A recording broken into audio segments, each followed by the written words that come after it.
I grew up in an Italian-American family. My parents both actually cooked at home, not professionally, although years later my mother ended up running a school cafeteria. Food was always part of the festivities, whether it was a holiday or a birthday. It was always really important. Also, we were the type of family where you had to be home for dinner. No matter what was going on at 5:30, 6 o'clock, we were there sitting down at the table. So food became very important. At a very early age, I started cooking. And it was a combination of something that I really loved to do and also something that I found very easy. It was almost intuitive for me. But I did struggle with the idea of recipes. Most likely would have been diagnosed with ADD, and I would start working through a recipe and I'd always get stuck and I couldn't figure out exactly what the recipe was trying to get you to do. And when I was about 15, my dad brought home a book from the chef Jacques Pepin, and the book was La Technique, and he really, in the book, they stress the importance of techniques and methods over recipes, and that just really unlocked the door after that. I really didn't have a mentor. I started working in some small local restaurants where I grew up in Elizabeth, and first restaurant I worked in was a seafood restaurant. I spent a year there. Then I moved to a red sauce Italian restaurant, spent a year there. Then I moved to a small little, we call American cuisine restaurant in Milburn, New Jersey, called 40 Main Street. And that was kind of really cool because we were doing more modern food, modern back in 1980. But it was real, American. It was when American food started coming on. It's when chefs like Alice Waters and Jonathan Waxman, Larry Forgione, all these iconic American chefs started hearing more about them. And from there, I ended up working in a hotel. But it wasn't until I started working in New York, and the first restaurant job I took in New York was at the Quilted Giraffe. This is back when it was on 2nd Avenue, and Barry Wine, who was the owner and chef, hired me as an experiment. He said it was the first time he hired a career cook. At this point, I had been cooking probably 7 years, and after 4 months, he gave me the sous chef position. But I only stayed there a year, and then moved on again. And so for me, I was putting myself almost through an apprenticeship, and I would go from restaurant to restaurant and learn what I can learn and then move on. When the food and design kind of work together, I think that's really important.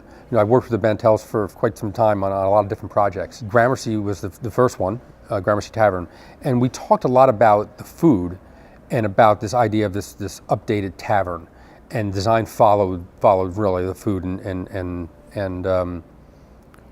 we knew that we wanted the place to be much like in a tavern in early time period in America, a place where people can gather, a place where people would come and talk about the topic of the day or talk politics or whatever it was. And so it was important. And I think the front room of the tavern, you got that sense of community and that sense of feeling from even the way the tables and chairs were put together, the way it was kind of, the bar was a big part of it. Also the artwork that was that we had displayed there, and so that was kind of the heart and soul of the restaurant. My wife and I, she did all the heavy lifting, but I helped produce a film called A Place at the Table, where we made a film about hunger in this country. The fact that at the time we made the film, it was 48 million Americans that struggle putting food on the table. And I think it really gave people who understand there's hunger, but they don't understand why and how come people are hungry and who's actually hungry in this country. And so I think that's it. Besides my children, giving back was going back to something that I think my parents stressed. Especially my father, spent a lot of time in his community trying to give back as much as he could. I mean, he was a correction officer in a county jail. It wasn't that he was giving back with money, but he was giving back with time. He was the president of his union. He helped run campaigns for the local sheriffs, but I remember sometimes my mother saying, "You're out doing all this stuff. Charity starts at home." And so I always heard that little argument where you got to spend more time at home. You're out doing all these things, and you should. And I, when you're a kid, you pick up on the stuff, and it sinks in. So it became important, especially as a chef working in New York.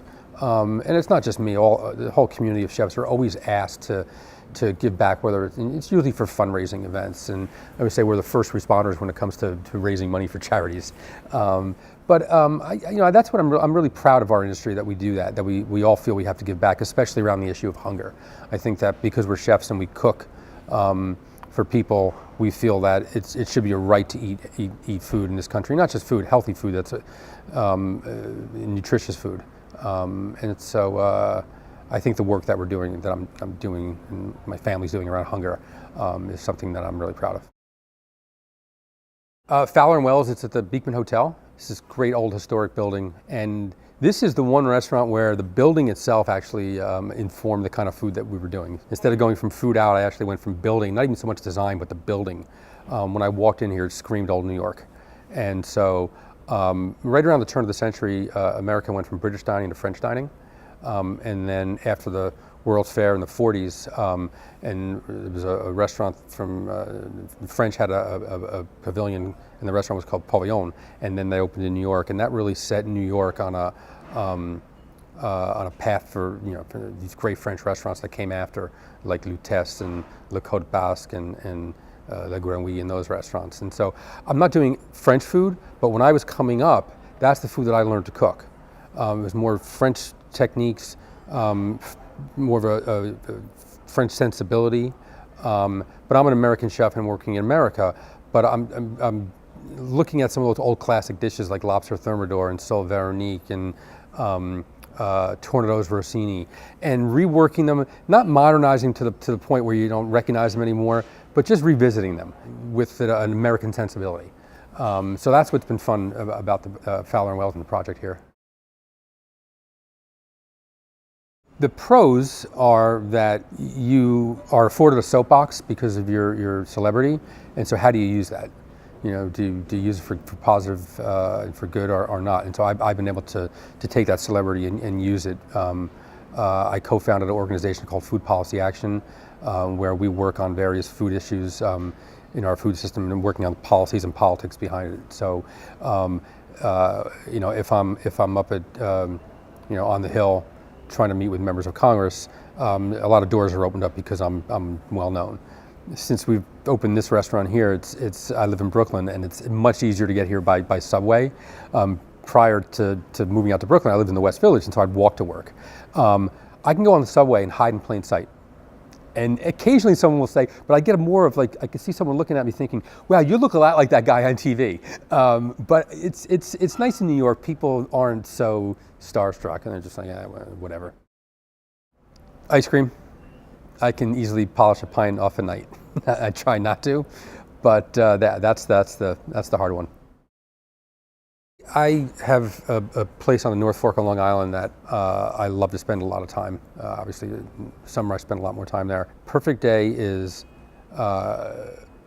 getting up early to fish, coming back around 12 o'clock, spending time in the garden, spending time with my kids, and then making a meal with friends out of the stuff that I grew in the garden and the fish that I caught. And drinking wines from my neighbors that are making the wine, sort of, I can look in my backyard and see my neighbor's winery. That to me is a good day.